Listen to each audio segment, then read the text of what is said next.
Look, to be completely honest with you guys, I tried. I really tried to like this thing, but it's just so incredibly frustrating. Now, I already know that half of my comment section is going to be die-hard P-47 pilots defending this aircraft and just saying how it's excellent and how MikeGoesBoom is just a new pilot who can't handle it. And you know what? Admitting freely, I'm not going to say that I'm a pro pilot of this thing or American aircraft in general. I generally have problems with playstyle, but god damn it. Okay, so here's the thing. In this video, I'm not going to complain about the aircraft itself that much. Honestly, I actually really quite like the aircraft itself. The way it handles, the way it plays, the way it maneuvers. It is a nice aircraft. There's one thing that just ruins it completely for me though. But that's for later on in the video. Anyways, hello you sexy beasts and welcome back to War Thunder. You guys just always like it when I say thunder. It's weird. Hey, I'm German. Shut up. How many languages can you speak? Ha! Anyhow, the P-47N-15 is going to be the theme of this review. The P-47N is a rank 4 interceptor in the American tech tree. At battle rating 4.7, it honestly sits kind of at a sweet spot. It's not too high, it's not too low. And in fact, since the Americans don't really get any 5.7 battle rating fighters, at least none that are non-premium, I'm looking at you, Spitfire, you rarely actually get up tiers, at least not max up tiers. Yes, you're occasionally going to go to 6.0, maybe 6.3, but very rarely are you going to face 6.7s. And in fact, I think during the entire time I played this thing, I never faced a Griffin Spitfire anymore. The engine fitted in the nose is an 18-cylinder radial producing 2100 horsepower at 100% and just short of about 2800 horsepower at war emergency power. This is essentially a flat upgrade over the D-Series with a stronger engine and some triggers that affect the handling that we're going to touch on later on. Now, the climb rate of this aircraft isn't the best. Despite having a incredibly powerful engine, it is really heavy. Even the aircraft itself, even the engine itself weighs a literal ton. However, since you do get an intercept air spawn at around 2 km altitude, most of the time you're actually going to have a massive advantage when it comes to climbing compared to even your own teammates or even the enemy. In fact, in most of the games you're going to be above the enemy, except for some games against Spitfires, but even then you're generally going to have the speed advantage. Now, the ideal climb speed with war emergency power is 260 km indicated airspeed according to the Kiwi's chart, which you can find in the link in the description down below. But honestly, I found it not needing that all that much, at least not at spawn. You're generally better off keeping a shallow, about a 10-degree angle and rushing the enemy whilst they are still climbing and slow. Now, once at altitude, the acceleration is a bit lackluster. Again, you have a very powerful engine, but also a very heavy aircraft. If you find yourself low on speed with an enemy nearby, don't expect to be able to pull away from them in a straight line. In most cases, pretty much anything that you face up against will out-accelerate you, and if they are behind you, they will catch you unless you go into a shallow dive and sacrifice some of the altitude to gain some speed. Now, the top speed of this thing, as expected really for the P-47s, is excellent. At 4.7, this thing has an indicated top speed of 750 km per hour at 9 km altitude. Not that you're ever going to reach that, because you're never really going to climb up to that altitude, or you're going to miss the entirety of the battle. But you can definitely outspeed a lot of enemies, especially at altitude. Now here's something where I have to really hammer in the fact I see countless times P-47 pilots trying to dive for the deck when they have a Russian on their ass, and then complaining that the LA-7 caught up to them. Well, no shit, Sherlock! The LA-7 has an excellent low altitude engine. Do not sacrifice your altitude. The P-47 works best above 4 km altitude. Anything below that, and you're Russian food. Alright? Alright, good. Rant over. Now, being a radial engined aircraft, the P-47 does suffer from quite a bit of drag, and the lower you go, the more you're going to suffer from that. You know, thicker air, physics, all that stuff. So again, stay high. The energy retention of the P-47 is, well, as expected, great. We've done a little bit of a testing of how weight actually affects your energy retention in another video if you want to check that out. The link is in the description and appearing on the info card right now. But essentially, the heavier your aircraft is, the better energy retention you will have. Now, of course, some other factors come in, such as drag and stuff like that, but being a single-engine fighter, that's not too much of an issue. As such, energy retention in horizontal maneuvers and very shallow maneuvers is quite great. However, do refrain from using the elevator. The elevator does quite a number on your energy. It makes you hemorrhage your energy, pretty much. So, whenever you go into dive, try to pull out as gently as possible, that's what she said, and try to do as little maneuvering as possible, alright? Coming out of the dive and leveling out will carry your speed quite nicely. In fact, speaking of diving, this thing, wow. If you ever find yourself in a pickle where you really cannot do anything else, and I said that I know that I said keeping your altitude, but here's the thing, just don't dive to the deck. This thing can dive safely up to around 900 km per hour, 850 to 900 km per hour, which is incredibly much for a prop fighter. A straight wing prop fighter. There isn't many things that can catch you in a dive, let's just say that. Mostly everything will break their wings before they ever catch you in a dive. Now here's the surprising bit. Generally, when you think P-47, you think a brick house that can't turn for the life of it. This one is different. Now, by no means am I saying that you should dogfight in this thing. Just no. Just, especially if there's more than one enemy, do not ever try to use this thing as a dogfighter. Given that this thing is so heavy, in order to turn, you just have to hammer its energy. You see your indicated airspeed, it just poof, it goes boom. And as such, you can't really sustain long dogfights. However, don't use this always, use this in emergencies, alright? The P-47N has incredibly strong flaps. And as long as you stay above 400 km per hour, so if you are, for example, doing a spiral dogfight, losing altitude, with the flaps, with proper flap control, with proper throttle control as well, you can give your enemy a nasty surprise. It hasn't been the first time that I had a one-on-one confrontation against a Yak 3, for example, and I won.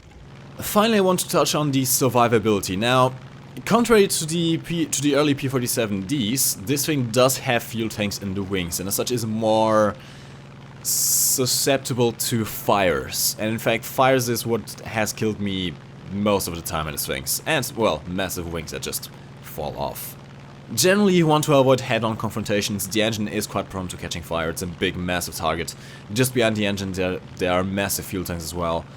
And as such, head-ons are generally a bad idea in this thing. You're going to burn to death a lot. So far I've talked mostly positives about this aircraft, right? But Mike, where's the rant? Where's the problems you have with this aircraft? Why do you dislike it so much? Why is it so frustrating for you? Well, the keen-eyed amongst you have probably spotted it by now. There's only one thing left to touch on, which I haven't touched on yet. It's the guns.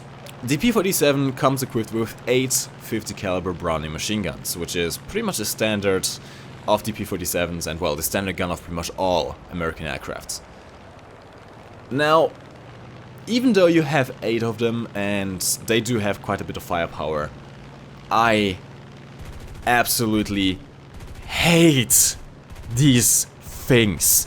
Oh my god, is it so incredibly frustrating to try to kill anything with these guns. Now here's the thing, if you watch my channel for a while, you know that I dislike 50 cals already. You know, I need my cannons, alright? I've been used to playing cannons this entire time, and I prefer my cannons over 50s all day, every day. And I understand that some people do like the 50s, I understand that some people can make them work. But there's just, factually, okay, factually, I've counted frames, I've counted the times. It takes so much long to kill anything with these guns than it takes with a single cannon.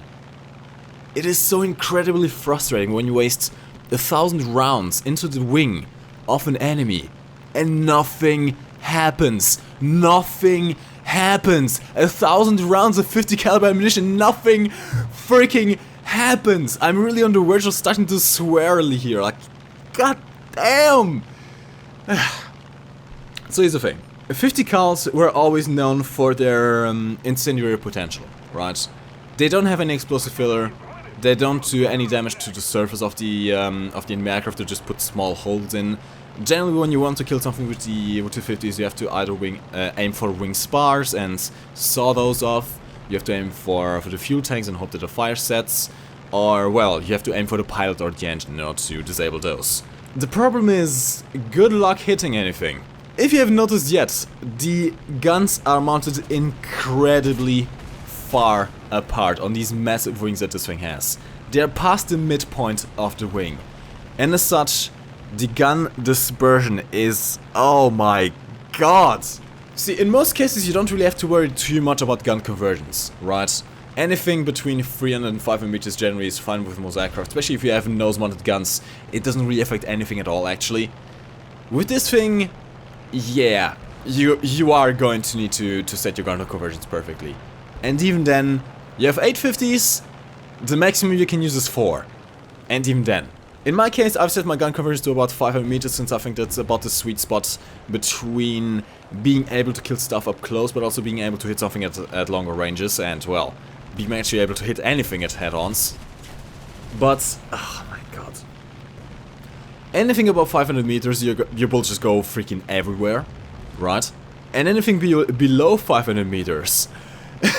Let me give you a kind of an idea. That's going to be some kind of weird Photoshop thing. Okay, so, you are in the point of view of the P-47. The lines you can see are essentially where your bullets are going to go, alright? There's an enemy in front of you. Here's what the enemy has to do, the master trick of everything the enemy ever has to do in order to avoid all of your shots. Yeah. Do you see the problem now? Because these guns are mounted so far apart, and because the 50s do so little damage by themselves, it is incredibly frustrating trying to kill anything. And I understand, okay, I understand that you are supposed to kill stuff with fire. But fires are incredibly RNG. Now, I've tried different belts. I've started off with the universal belt, and I would not suggest going with the universal belt. Even though you have plenty of API ammunition in there, they don't seem to set any fires. I have a really hard time setting any kind of fires with the universal belt. I switched over to the traces belt, but the traces belt are very distracting to myself. And then I tried the stealth belt, and I do think that the stealth belt is the best belt to use. But if you had problems hitting stuff before with the massive gun convergence problems, now it's going to be even harder. You pretty much have to be a die-hard 50 caliber aircraft pilot, or you're not going to hit shit with the stealth belts. But even then, even when you do set that magical fire, I have no idea what's wrong with my game, but I'm not even kidding. 66% of the time I set a fire, the enemy puts it out. 60% of the time I get a fire, I die. Fires have become incredibly RNG. I remember when fires, when I first started playing realistic mode in aircraft, I remember just feeling so awesome when you set something on fire and you knew that thing was going to die. Very, very rarely were they going to put it out, and even then their engine would be completely wrecked and it would just crash a couple of minutes later. It was just so incredibly satisfying setting stuff on fire, right? Not anymore. In fact, the last word I would associate with these guns is satisfying. I like playing aircraft like the ME-262 and the Hunter because whilst it can be challenging to actually hit stuff with those guns, when you hit, you get that satisfaction. You know that you're going to do a lot of damage, and when you rip those wings off, there is no better feeling. Essentially, those guns give you confidence. Cannons give you confidence in your shots, and this is something I mentioned before, but confidence is incredibly important in dogfights. You have to be confident in yourself and in your aircraft in order to do the right decisions at the right time and kill the right enemies at the right time. The P-47N does not give me confidence. Again, I like the aircraft itself. The aircraft itself, how it flies, how it handles, does give me confidence. I know how to fly this thing. I know to stay fast, I know to stay at altitude, I know when and when not to engage. I know to evade furballs, I know to evade enemies that are above me. But goddamn, even when you do everything perfectly, and you line up that shots, and you just see your shots doing absolutely nothing, it just takes all of the fun out of it. It just completely ruins any kind of incentive I have of playing this aircraft.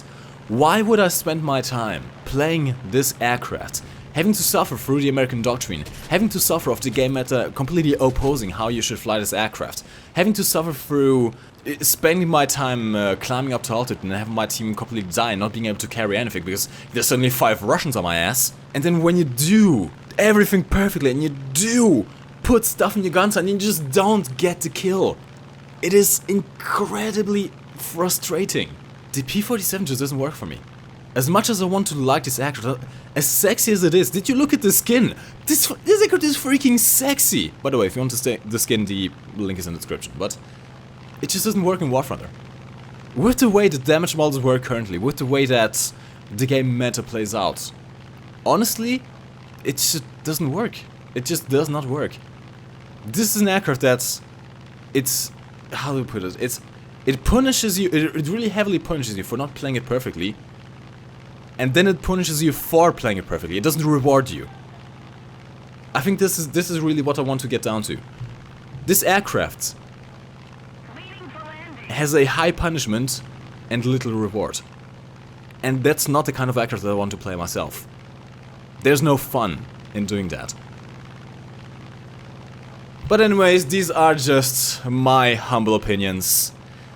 I'm interested to see what the comment section of this is going to devolve to. I'm going to open up a slight discussion. So if you want to join the discussion, put up your viewpoint. Do you like the 50s? Do you hate the 50s as much as I do? Do you think it's just me? What do you say? Let me know in the comment section down below. I'm really interested to hear your opinion. But anyways, lads, I am going to be streaming today, by the way. So actually just about the same time this video should be going up, I should be starting to stream about 6 PM UK time on Friday, which is when this video is hopefully going to be done. Looking at recording time, it's about 20 minutes long already, so chances are it's going to take a couple of hours to render and upload. But hopefully I can still make it in time. But yeah, anyways, say hello to the stream, tune in, say something about boobs, I don't know, I like boobs, boobs are nice. C-cup, yes. Anyway, rambling aside, thank you very much for watching this video. If you liked it, do leave it a like rating, it does really help the channel out. If you disliked it, well, dislike it, I mean, I can't really stop you, and I'm a P-47 pleb, alright? If you're new around here and you're stuck around this long, consider subscribing, dude. There's some more content on my channel as well. I do suggest checking out the Blueprint series, and okay, I'm going to leave it. I'm going to let you go for now. Hopefully you already clicked away. If you made it up to this point, write in the comments potato. Okay, write potato in the comments. That way I know you're a sexy beast who stayed up until this point. But anyways, lads, as always, my name is MikeGoesBoom, and thank you for watching. You can lift your head up to the sky, take a deeper breath and give it time. You can walk the path among the lines with your shattered frame of mind. Or instead you could always stay. We can wait right here and play until somehow you can find